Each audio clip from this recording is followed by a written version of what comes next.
Alors ce que je vais te dire là, personne n'aurait pu l'imaginer. On se remet dans le contexte. Nous sommes au Japon en mars 1976. Yoshio Kodama est tranquillement assis sur ses toilettes lorsqu'un bruit sourd se fait entendre. Une fois, puis deux fois. Agacé, il se demande alors qu'est-ce qu'il peut bien faire tout ce boucan. Il envisage plusieurs scénarios sans se douter qu'aucun d'entre eux n'arrivera à la cheville de la réalité. Puisqu'en effet, jamais il n'aurait pu se douter qu'un acteur porno ultranationaliste et kamikaze allait finir par s'écraser sur sa maison. Salut, c'est ton oncle chelou, celui qui te raconte les histoires à dormir debout. Et aujourd'hui, j'ai envie de me faire plaisir, j'ai envie de te raconter l'histoire aux petits oignons de Mitsuyasu.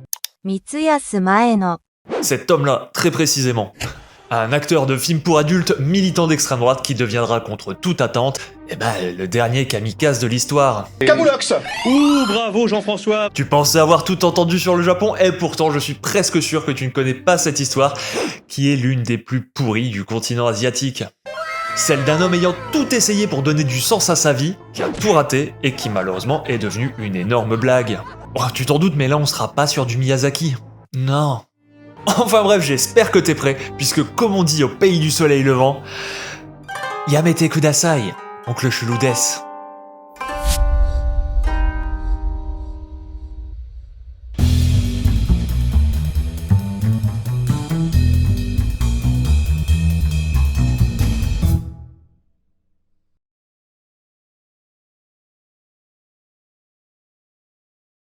Alors, surprise, pour une fois je ne ferai pas d'avertissement en début de vidéo. Puisqu'en effet, les propos qui suivent ne sauraient être assimilés à de la discrimination fondée sur l'origine, le sexe, l'orientation ou la pratique religieuse des personnes concernées. Oh non, putain, mais... Et je suis autant dégoûté que toi. Eh mais il faut savoir faire des sacrifices. Le seul truc qu'on pourrait me reprocher ici, c'est que forcément la seule fois où je parle d'un japonais, c'est un kamikaze. Comme s'ils l'étaient tous, quoi. Non mais à un moment, faut arrêter de véhiculer des clichés. On est en 2026 quand même. Les Américains, ils sont tous gros. Les nordistes, ils sont tous alcooliques. C'est vraiment dans ce monde-là que tu veux vivre? Non. Et regarde, par exemple, j'ai un copain, il habite en Roumanie et il est parfaitement normal. Et oui, pauvre mortel, en Roumanie, nous sommes parfaitement normales. Nous sommes comme tout le monde, nous les Roumains, comme tout le monde.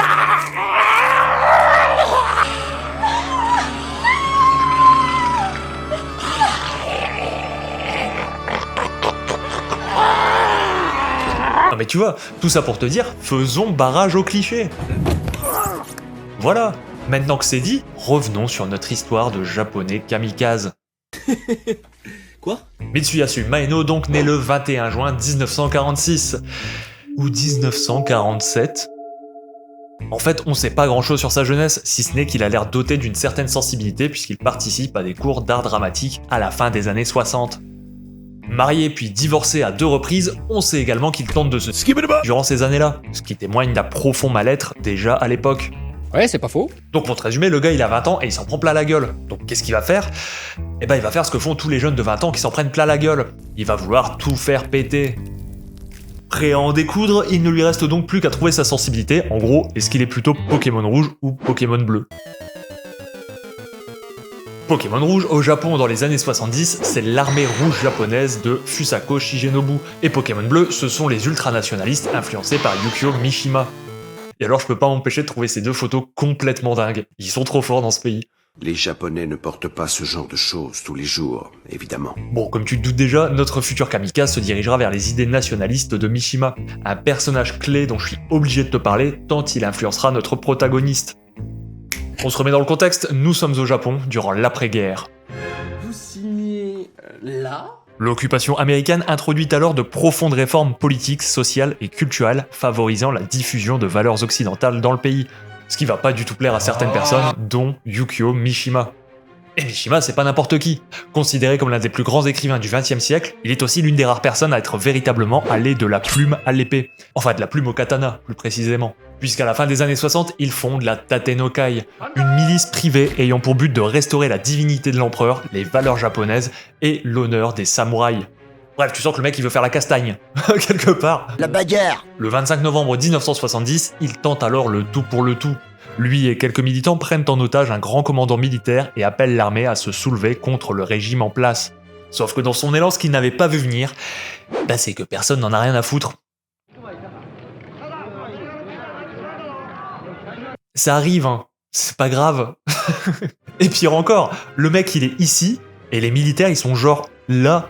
En fait, je sais même pas s'ils l'entendent. Je me fous limite dans la merde. Vous êtes où? Mishima, alors rongé par le seum, se fait seppuku avant d'être décapité, comme le veut la tradition. C'est une histoire normale au Japon, quelque part. Cette mort en martyr, aussi vaine qu'extrême, ne restera pourtant pas sans écho. Elle influencera durablement certains esprits radicalisés, comme celui de Maeno. Fervent admirateur du Bushido, le code d'honneur des samouraïs, le suicide de Mishima le motivera particulièrement et lui fera croire que l'ancien monde est de retour. Je sais pas qui a fait l'annonce, mais c'est faux à ce qui paraît, c'est faux. À ce point, c'est faux. En même temps, il lui reste plus que cet espoir-là. Ses rêves de carrière artistique ne s'étant jamais concrétisés, il survit comme il peut grâce à de petits rôles dans le cinéma pornographique. Oh my. Et d'ailleurs, fun fact, dans Tokyo Emmanuel, son plus grand rôle, on peut trouver une scène de sexe filmée à l'intérieur d'un avion. Scène rendue possible par le fait que Maeno possède une licence de pilote. À ce moment-là, personne ne le cite encore, mais presque tous les éléments de la tragédie à venir sont en place. En fait, il manque plus qu'une chose, que Maeno ait suffisamment les boules pour vriller définitivement. C'est à ce moment-là qu'il fera la rencontre qui scellera son destin, celle de Yoshio Kodama. Puisque cette rencontre, c'est celle d'un homme qui incarne à lui seul toutes les contradictions du Japon d'après-guerre. Yoshio Kodama, c'est tout de même un sacré spécimen, on va pas se mentir. Entrepreneur nationaliste, trafiquant d'armes et de drogue durant la guerre, puis top des Américains chez les Yakuza à la Libération. Bref, le mec a survécu à tous les régimes, à toutes les purges, et il en est ressorti plus influent que jamais. En 71, lors d'un meeting politique, Maeno fait sa rencontre et tombe immédiatement sous le charme. C'est un homme qui parle de trahison des élites, de Japon impérial, de samouraï, tout ce qui rattache encore Maeno à notre monde. Kodama devient rapidement pour lui un repère dans une société qu'il ne comprend pas, une figure paternelle qui lui offre ce dont il a le plus besoin. Une énorme paire de couilles. De l'espoir. Sous son aile, il n'est alors plus un acteur porno raté, mais le combattant d'une cause qui le dépasse. Et ça c'est beau. Comme quoi quand on est fragile psychologiquement, il faut toujours placer ses espoirs en quelqu'un d'autre. C'est le meilleur moyen de pas être déçu. Chapitre 3. La déception. En 1976, un scandale éclate. Oh merde! Oh, c'est con ça! L'opinion publique découvre alors ce qui deviendra l'affaire Lockheed. Un scandale de corruption internationale impliquant l'entreprise américaine d'aéronautique du même nom, des millions de dollars en pot de vin, et surtout, un paquet de personnalités japonaises. Le Japon apprend donc stupéfait que ses élites ont été achetées.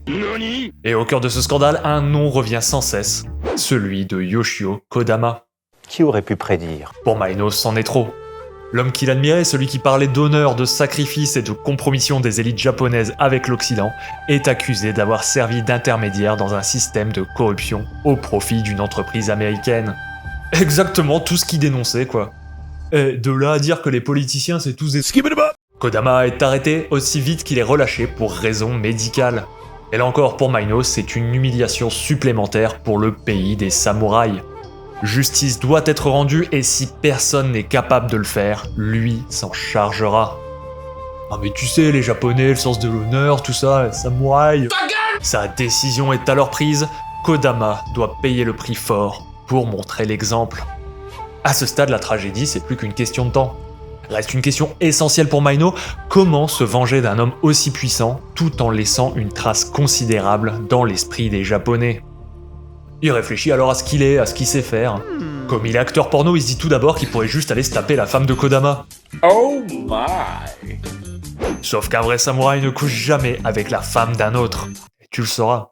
Ok. Il ne lui reste plus qu'une seule solution, la plus évidente finalement. Si personne ne veut se sacrifier, lui le fera, en devenant le dernier kamikaze de l'histoire. En gros, le mec, il veut être kamikaze 30 ans après la mode. Imagine, c'est comme si tu lançais une chaîne YouTube en 2026. C'est vraiment un truc de loser. Bref, le scénario est écrit, tous les acteurs sont en place, Mitsuhasu Maeno peut désormais marquer l'histoire en jouant le rôle de sa vie. Le 23 mars 1976, Yoshio Kodama est tranquillement assis sur ses toilettes lorsqu'un bruit sourd se fait entendre. Une fois, 2 fois. À l'extérieur, c'est Maino. Il est aux commandes d'un petit avion et il effectue des cercles au-dessus de sa maison. Il porte un uniforme de kamikaze, une sorte de déclaration d'amour, un dernier hommage au Japon qu'il idéalisait tant, celui de l'honneur et du sacrifice. Le temps se fige, ça y est, il n'est plus un acteur porno raté, il est enfin reconnu. La caméra est braquée sur lui, le décor est prêt, il ne lui reste plus qu'à placer sa dernière réplique. À 9h50, il saisit alors la radio de son appareil pour prononcer la dernière ligne de son script.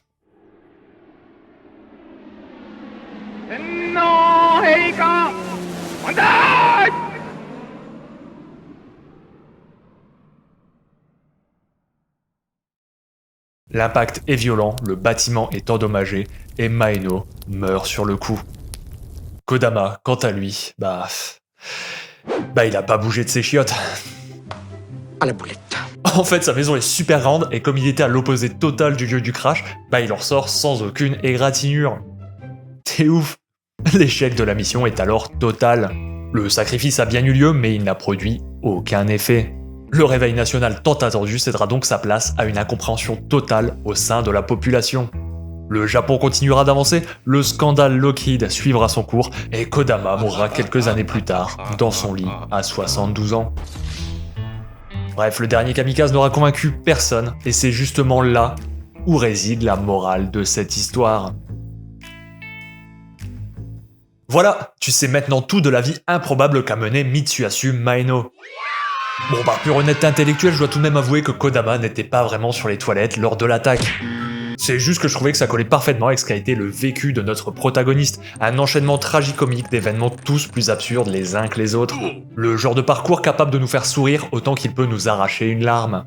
Eh oui, puisque contrairement à ce que certains pensent, Maeno n'était pas fou, il était juste anachronique. Il a été conçu de manière obsolète dans une société qui n'avait plus besoin de personnes comme lui, à l'instar de son mentor Yukio Mishima. Ses rêves n'étaient plus en adéquation avec la marche du monde et comme il s'y accrochait bec et ongle, il s'est retrouvé tout seul comme un con et il a fini dévoré par ses propres démons. Et si on regarde bien ici, rien n'est véritablement de sa faute. Bon, à part le fait d'avoir essayé de tuer quelqu'un, mais qui sommes-nous pour lui jeter la pierre quelque part?